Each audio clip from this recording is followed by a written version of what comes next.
tipped his hat. Driving off the ferry, she felt herself blinking back tears, remembering the last time she'd come here. It had been Thanksgiving, and she, Louis, and their kids had decided to celebrate the holiday at the Cove rather than in Charleston. Louis never could have imagined as he'd carved turkey that a week later he would become embroiled in a scandal, that he would be seen in a compromising position with one of his female students. Despite declaring that he was simply comforting her, and there was nothing improper going on between him and the student, Louis Robinson was suspended pending a school board hearing. Tensions and emotions were fever-pitched as Charlestonians formed opposing factions while Louis awaited his fate. Deborah blamed those who were quick to judge her husband for his death, and all of their condolences fell on deaf ears when the truth was finally revealed. The truth had come too late. She'd lost her husband of 18 years, and Whitney and Crystal their father. Slowing and coming to a complete stop, she reached for a tissue and blotted the tears, praying for a time when the tears wouldn't come without warning or so easily. It took several minutes, but after taking a few deep breaths, she was back in control. Stepping on the accelerator, Deborah drove slowly along the paved road, bordered on both sides by palmetto trees and ancient oaks draped with Spanish moss. She maneuvered onto the quaint main street and suddenly felt another rush of sadness. But this one was not personal. Like so many small towns across the United States, she realized the Cove was slowly dying. She noticed more boarded-up storefronts. The sidewalks were cracked, and even the Cove Inn, a boarding house and one of the grandest houses on the island, needed a new coat of white paint. Deborah drove into the small parking lot behind Jack's Fish House. After only a cup of coffee earlier that morning, she needed to eat before throwing herself into the chore of cleaning the house. There were more than a dozen cars in the lot, some she recognized as belonging to local fishermen. The winter temperature on Cavanaugh was at least 10 degrees warmer than in Charleston, so she left her wool jacket in the car.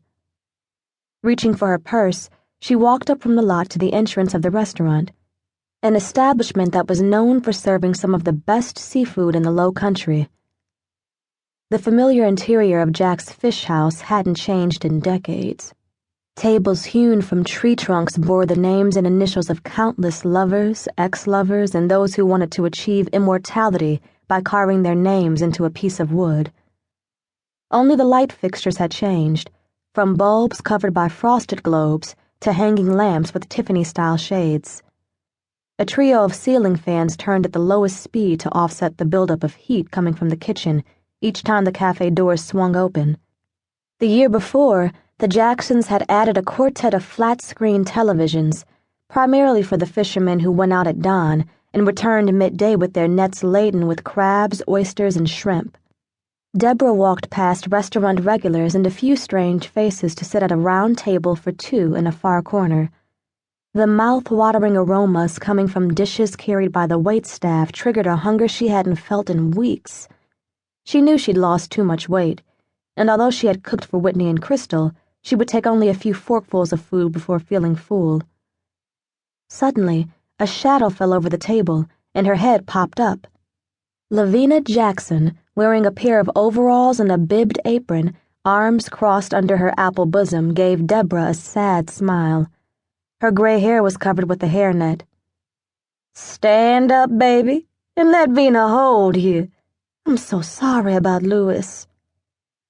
Deborah couldn't hold back tears as she sank into the comforting softness of Lavina's well-rounded figure.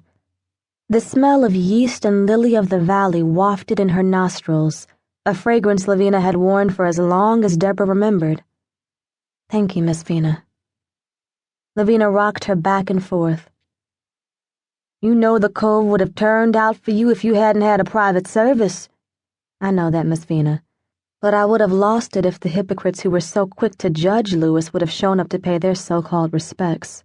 "All you had to do was say the word, and we would have been there for you with bells on. Ain't no way we gonna let them two-faced, egg-sucking vultures hurt one of our own. We would have turned it out." "Then we all would have been on the front page of the State or the Post and the Courier, not to mention footage on the local television news," Deborah murmured.